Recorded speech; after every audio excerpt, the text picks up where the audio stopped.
Dear students, welcome to revision and test session 2021.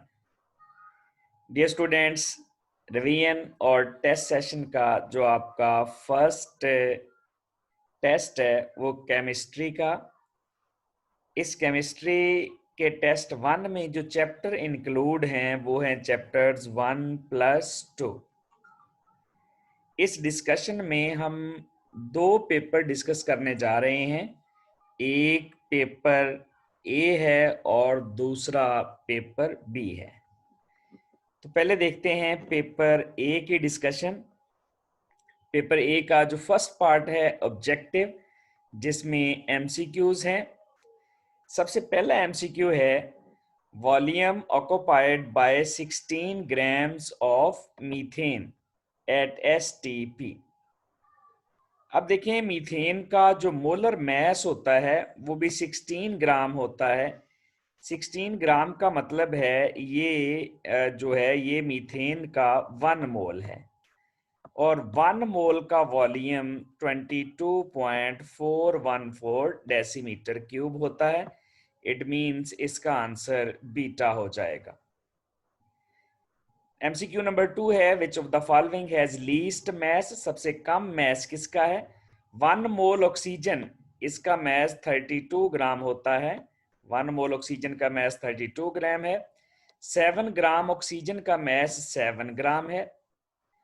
2 gram atoms of nitrogen, gram atom mole होता है, इसका मतलब nitrogen atom के 2 मोल हैं। नाइट्रोजन एटम के 2 मोल का मतलब है 28 ग्राम। नाइट्रोजन एटम का जो मैस है वो 14 होता है, 2 मोल होंगे तो 28 हो जाएगा। 3.061 इंटू 10⁻23 एटम्स ऑफ कार्बन, जब इतने एटम होते हैं तो वो हाफ मोल होता है। इसका मतलब है ये कार्बन का हाफ मोल है और जो हाफ मोल है कार्बन का, 1 मोल कार्बन का 12 ग्राम होता है। जो हाफ मोल होगा कार्बन का वो आ जाएगा 6 ग्राम। तो इसका मतलब है हमारे पास जो सबसे कम मैस आएगा वो कार्बन का आएगा। इन सबसे ऑक्सीजन 32 है, सिल्वर का 7 है, नाइट्रोजन 28 है, तो सबसे कम मैस जो है वो नाइट्रोजन इसका कार्बन का है। डेल्टा आंसर हो जाएगा। Number of isotopes of arsenic, arsenic का एक ही आइसोटॉप होता है, गोल्ड है, आर्सेनिक है और इसी तरह फ्लोरीन और आयोडीन है। ये 4 एलिमेंट्स हैं जिनका एक ही आइसोटॉप होता है, तो arsenic is mono isotopic element.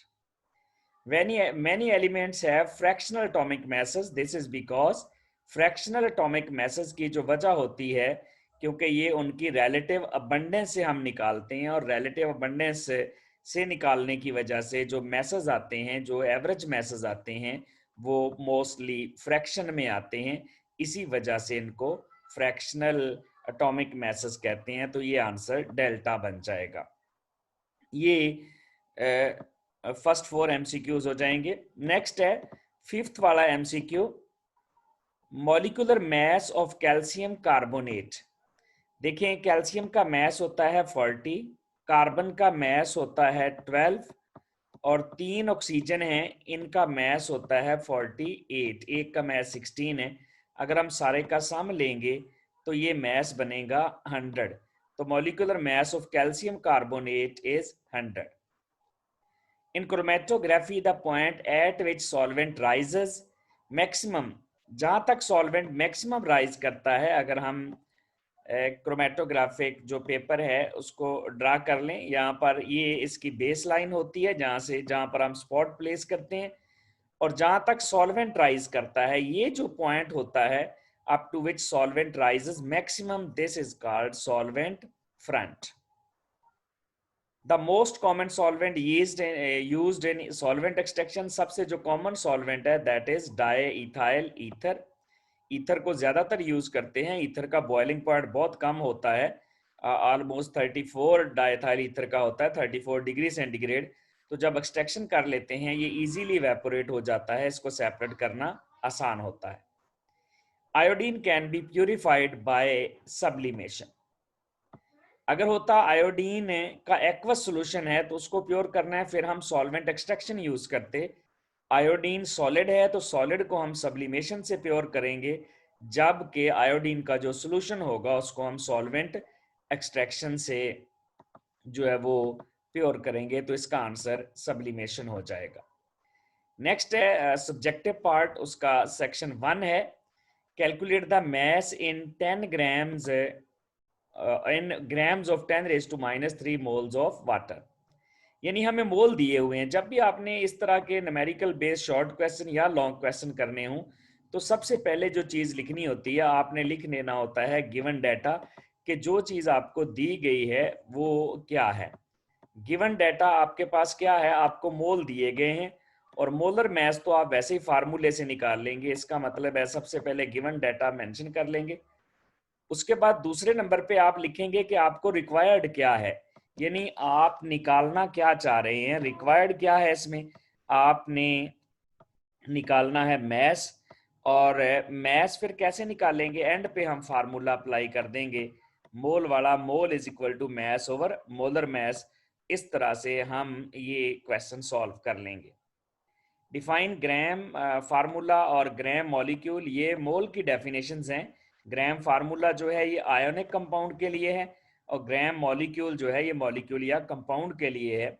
लेकिन इनको डिफाइन करने के साथ साथ आपने हर एक की एग्जांपल भी देनी है। यहाँ पर एग्जांपल भी देंगे हर एक की सॉल्व डेफिनेशन के साथ, फिर आपको 2 नंबर मिलेंगे इसके। तो यहाँ पर एग्जांपल देना जरूरी है। व्हाट इज स्टोक्योमेट्री, स्टोक्योमेट्री की डेफिनेशन लिखेंगे और डेफिनेशन के एलिमेंट पूरे करेंगे कि ये क्वांटिटेटिव रिलेशनशिप है, रिएक्टेंट्स और प्रोडक्ट्स के दरमियान है, और इक्वेशन बैलेंस होनी चाहिए। ये सारे एलिमेंट्स इसके पूरे होने चाहिए डेफिनेशन के। Concept of limiting reactant is not applicable to reversible reactions, क्योंकि जो लिमिटिंग रिएक्टेंट है ये कंप्लीटली कंज्यूम हो जाता है, ये बात मेंशन करेंगे। रिवर्सिबल रिएक्शन चूंकि कभी खत्म ही नहीं होते। देखें लिमिटिंग रिएक्टेंट तो जो है ये कंज्यूम हो जाता है और रिएक्शन स्टॉप हो जाता है, लेकिन रिवर्सिबल रिएक्शन चूंकि कभी खत्म नहीं होते, ये दोनों डायरेक्शंस में चलते रहते हैं। इसका मतलब है रिवर्सिबल रिएक्शंस में लिमिटिंग का जो रिएक्टेंट का कंसेप्ट है वो अप्लाई नहीं होगा, क्योंकि लिमिटिंग रिएक्टेंट कंज्यूम हो जाता है, रिएक्शन स्टॉप हो जाता है, लेकिन जो रिवर्सिबल रिएक्शन है ये स्टॉप नहीं होते, ये चलते रहते हैं। Why in experimental work one or more reactants are used in excess? दो बातें होती हैं, एक्सेस रिएजेंट यूज करते हैं। एक उसका फायदा होता है to make the reaction faster, हम रिएक्शन को फास्ट करना चाहते हैं, और दूसरा होता है to consume the expensive reagent completely. तो ये वो दो बातें लिखेंगे कि हम एक्सपेंसिव रिएजेंट को कंप्लीटली खत्म करना चाहते हैं, और एक्सेस यूज करने का मतलब है रिएक्टेंट की कुलियन ज्यादा करना ताकि रिएक्शन जो है वो फास्ट हो जाए। 180 ग्राम ग्लूकोज, 180 ग्राम इसका 1 मोल होता है, और 342 ग्राम ऑफ सुक्रोज ये भी 1 मोल होता है। चूंकि दोनों का 1 मोल है, 1 मोल में मॉलिक्यूल हमेशा सेम होते हैं, तो यही वजह है दोनों का, चूंकि 1 मोल लिया गया है तो 1 मोल में मॉलिक्यूल हमेशा सेम होते हैं। But different number of atoms, atom दोनों में डिफरेंट होंगे। अगर 1 मोल ग्लूकोज में देखें, 1 मोल ग्लूकोज में कार्बन 6 होते हैं, 1 मोल ग्लूकोज में हाइड्रोजन 12 होते हैं, और इसी तरह 1 मोल ग्लूकोज में ऑक्सीजन भी 6 होते हैं। लेकिन अगर आप सुक्रोज में चेक करेंगे, अगर इसको टोटल कर लें तो ये 24 एटम बनते हैं। अगर आप सुक्रोज में देखेंगे तो कार्बन 12 है, हाइड्रोजन 22 है, C12H22 हो गया, और जो ऑक्सीजन है यहाँ पर वो 11 है, यानी ये 45 एटम बन जाएंगे। तो मॉलिक्यूल तो दोनों में सेम है क्योंकि 1 मोल है, लेकिन एटम दोनों में डिफरेंट हो जाएंगे।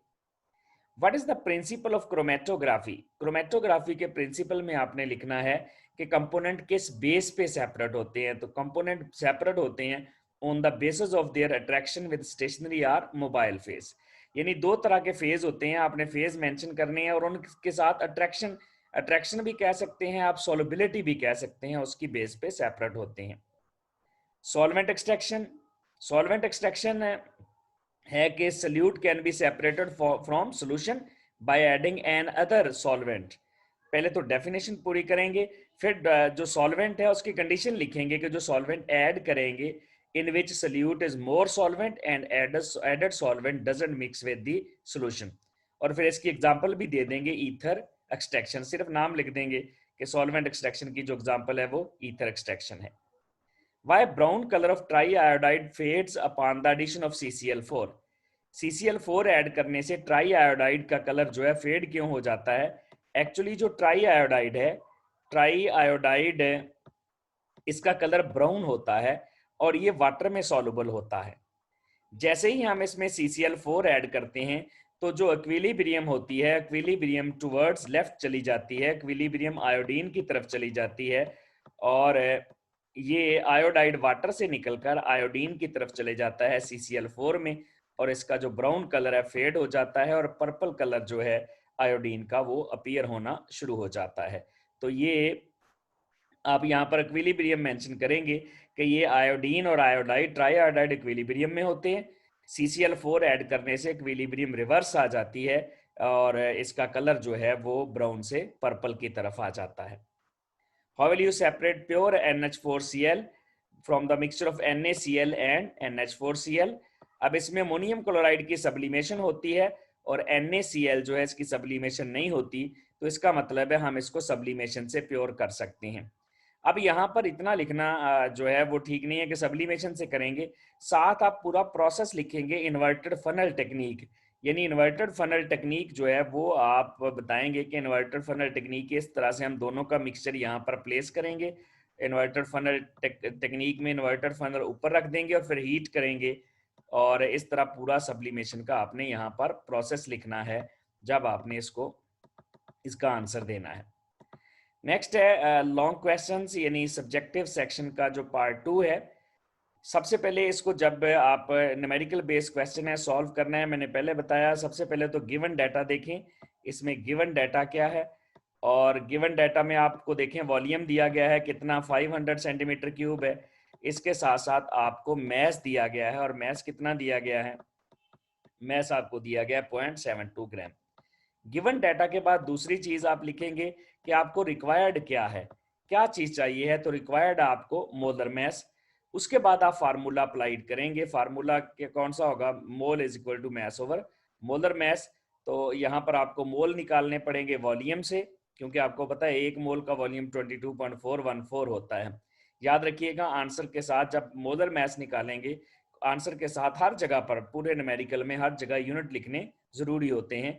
तो यहाँ पर जो मोलर मैस होगा उसके यूनिट बनेंगे ग्राम पर मोल एंड पे, ये इस तरह से आपने सॉल्व करना है। इसी तरह दूसरे वाला न्यूमेरिकल भी बिल्कुल इसी तरह, सबसे पहले तो गिवन डाटा मैस दिया हाइड्रोजन का और इसके अलावा डेंसिटी दी हुई है।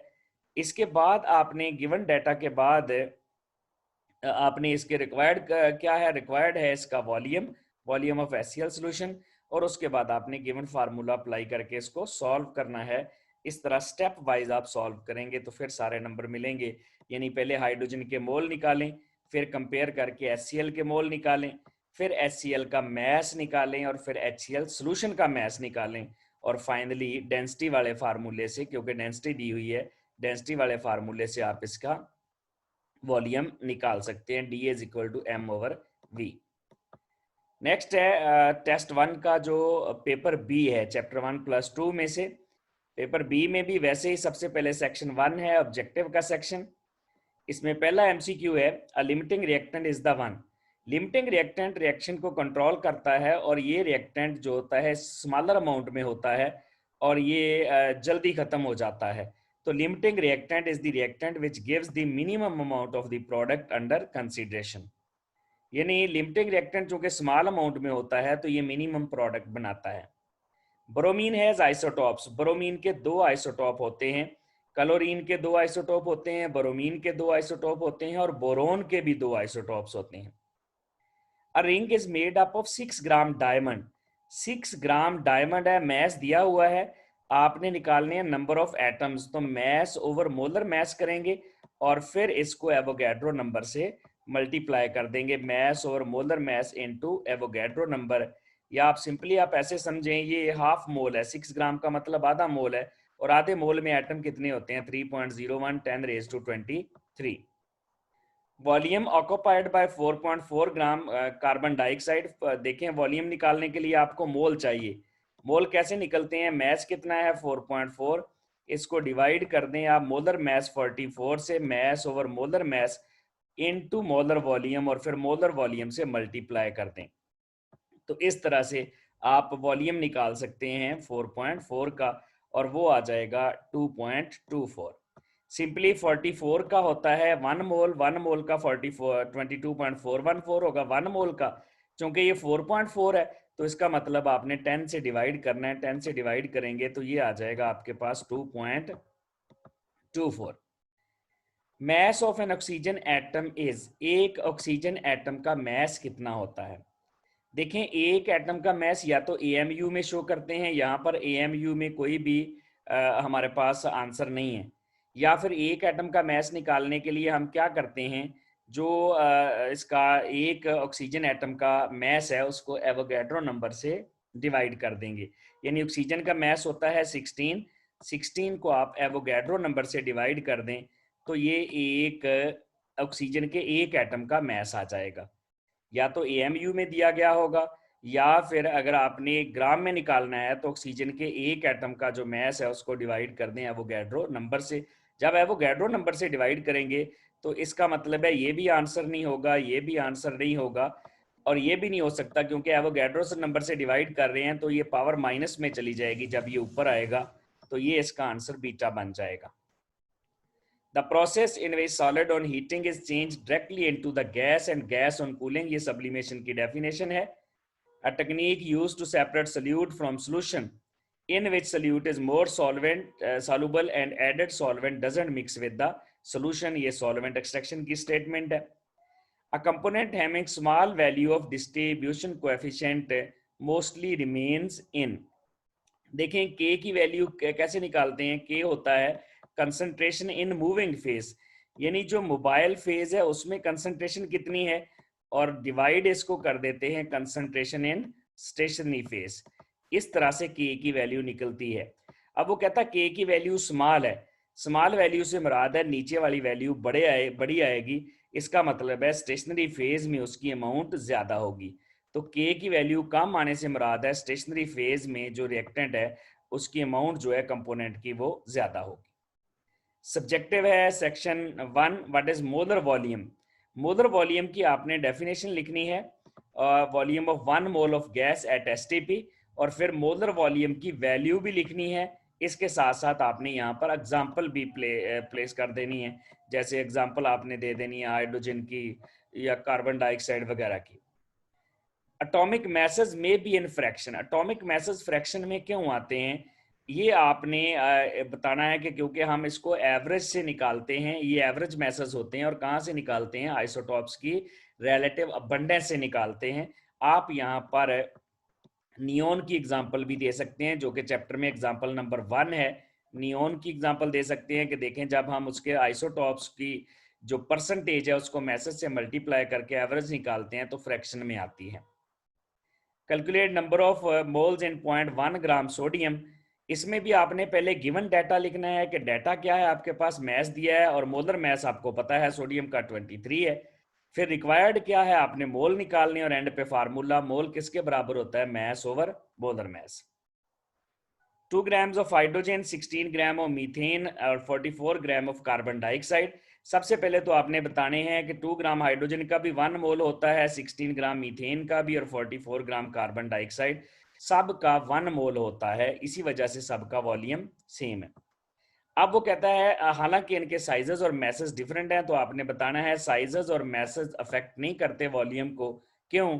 क्योंकि गैस के मॉलिक्यूल अपने डायामीटर का 300 टाइम्स एक दूसरे से अवे होते हैं।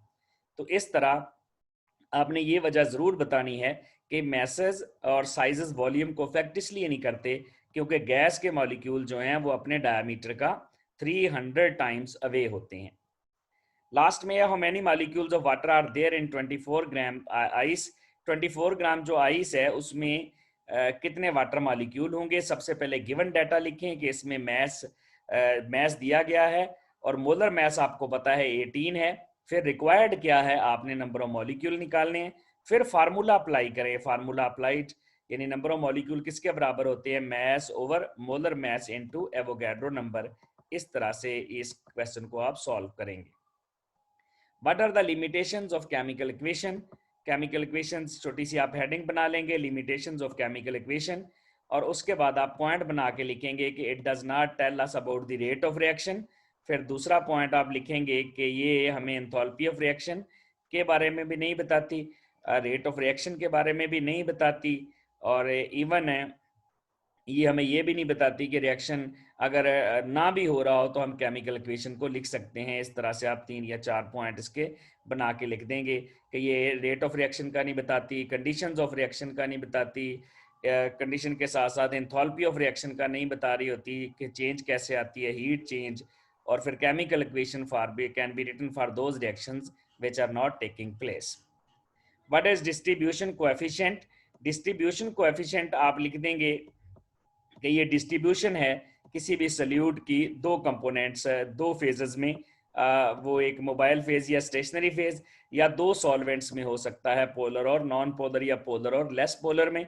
और फिर किस टेक्निक में ये डिस्ट्रीब्यूशन कोएफिशिएंट टेक्निक अप्लाई होती है, it's applicable to solvent extraction as well as chromatography. तो ये सॉल्वेंट एक्सट्रैक्शन और क्रोमेटोग्राफी दोनों टेक्निक्स पर अप्लाई होती है। Iodine is more soluble in water in the presence of KI। देखिए यहाँ पर आप बताएंगे कि आयोडीन तो नॉन पोलर है, नॉन पोलर होने की वजह से ये वाटर में सॉल्युबल नहीं होता। इसको वाटर में सॉल्युबल करवाने के लिए हम इसमें KI यानी पोटेशियम आयोडाइड डाल देते हैं। पोटेशियम आयोडाइड से ये रिएक्शन करता है और रिएक्शन करने के बाद ये ट्राई आयोडाइड बना देता है। ट्राई आयोडाइड या पोटेशियम ट्राई आयोडाइड बन जाता है यहाँ पर। और पोटेशियम ट्राई आयोडाइड चूंकि आयनिक है तो आयनिक होने की वजह से ये वाटर में सॉल्युबल हो जाता है। What is the importance of the limiting reactant. इसकी इंपॉर्टेंस ये है कि हम इससे रिएक्शन को फास्ट कर सकते हैं, रिएक्शन को कंट्रोल कर सकते हैं, क्वांटिटी ऑफ द प्रोडक्ट को कंट्रोल कर सकते हैं, और एक्सपेंसिव रिएजेंट को कंज्यूम भी कर सकते हैं। How the value of K gives information about the distribution of solute during chromatography. तो इसमें आप K डिस्ट्रीब्यूशन कोएफिशिएंट का एक तो फार्मूला लिख देंगे कि डिस्ट्रीब्यूशन कोएफिशिएंट बराबर होता है कंसंट्रेशन इन स्टेशनरी फेज और मोबाइल फेज, और फिर बता देंगे कि यहाँ पर अगर कंसंट्रेशन मोबाइल फेज में ज़्यादा कंपोनेंट मूव करता है और स्टेशनरी फेज में तो मोबाइल फेज में ज़्यादा चले जाता है, स्टेशनरी फेज में कम, तो K की वैल्यू ग्रेटर देन 1 होगी। K की वैल्यू ग्रेटर देन 1 होगी तो इसका मतलब है मोबाइल फेज में ज़्यादा है। K की वैल्यू लेस देन 1 होगी तो इसका मतलब है ये स्टेशनरी फेज में ज़्यादा है। और अगर इक्वल आ जाए तो इसका मतलब है स्टेशनरी और मोबाइल फेज में इक्वली डिवाइड हो गया है। इस तरह से आपने तीनों K की वैल्यूज, एक तो उसका फार्मूला लिखना है K का, और फिर K की तीनों वैल्यूज भी यहाँ पर आपने डिस्कस करनी है कि ग्रेटर देन 1 हो तो क्या होता है, लेस देन 1 हो और इक्वल टू 1 हो। सब्जेक्टिव सेक्शन 2 है, इसमें दोनों न्यूमेरिकल है, और न्यूमेरिकल के लिए मैंने पहले भी बताया आपको, सबसे पहले तो आपने गिवन डाटा लिखना है। इसमें हमें दिया गया है 14 ग्राम KOH मैस दिया हुआ है, और फिर इसका मोलर मैस भी हमें पता है। इसके बाद आप बैलेंस केमिकल इक्वेशन लिखेंगे क्योंकि आपने रिएक्शन बताना है KOH और H2SO4 का। और बैलेंस केमिकल इक्वेशन के साथ ये लिखने के बाद आप लिखेंगे कि रिक्वायर्ड क्या है। रिक्वायर्ड में क्या आना है, नंबर ऑफ ग्राम यानी मैस निकालना है K2SO4 और वाटर का, और फिर आप इसका सोल्यूशन देंगे। सोल्यूशन में क्या करेंगे, पहले तो आप चूंकि मोल निकालेंगे, इसके मोल निकालने के बाद आप मोल निकालेंगे वाटर के और K2SO4 के, और जो मोल निकलेंगे इन दोनों के उनको इनके मोलर मैस से मल्टीप्लाई कर देंगे तो ये उनके मैसेज आ जाएंगे। इसी तरह ये भी स्टोइकियोमेट्री से रिलेटेड है। M और S की पहले तो इक्वेशन लिखें कि 2M + 3S M2S3 बन जाता है। ये गिवन डाटा है, गिवन डाटा में दोनों को मैसेज दिए हैं, दोनों के मैसेज से आप सल्फर के मोल बना लें, और सल्फर के मोल से फिर आप कंपेयर करके जो है मोल निकाल सकते हैं मेटल के। अब मेटल के मोल आप सल्फर से कंपेयर करके निकालेंगे, मोल का पता चल गया, मैस का पहले ही पता है आपको, तो आप इसका मोलर मैस निकाल के बता सकते हैं ये कौन सी मेटल है। तो न्यूमेरिकल के लिए आपने हमेशा कोशिश करनी है कि सबसे पहले गिवन डाटा लिखें, अगर स्टोइकियोमेट्री लिमिटिंग रिएक्टेंट से रिलेटेड है तो फिर बैलेंस केमिकल इक्वेशन लिखें, फिर रिक्वायर्ड लिखें कि आपको क्या क्या चीज़ें निकालनी है, और एंड पे सोल्यूशन लिखें। इस तरह से आप न्यूमेरिकल बेस्ड क्वेश्चन को सॉल्व करेंगे। ये था स्टूडेंट हमारा पेपर A और B और उसकी डिस्कशन। नेक्स्ट टाइम इंशाल्लाह जो पेपर 2 होगा गैसेस वाले चैप्टर का, उसमें हम डिस्कस करेंगे, उस पेपर में मिलेंगे। तब तक के लिए थैंक यू वेरी मच।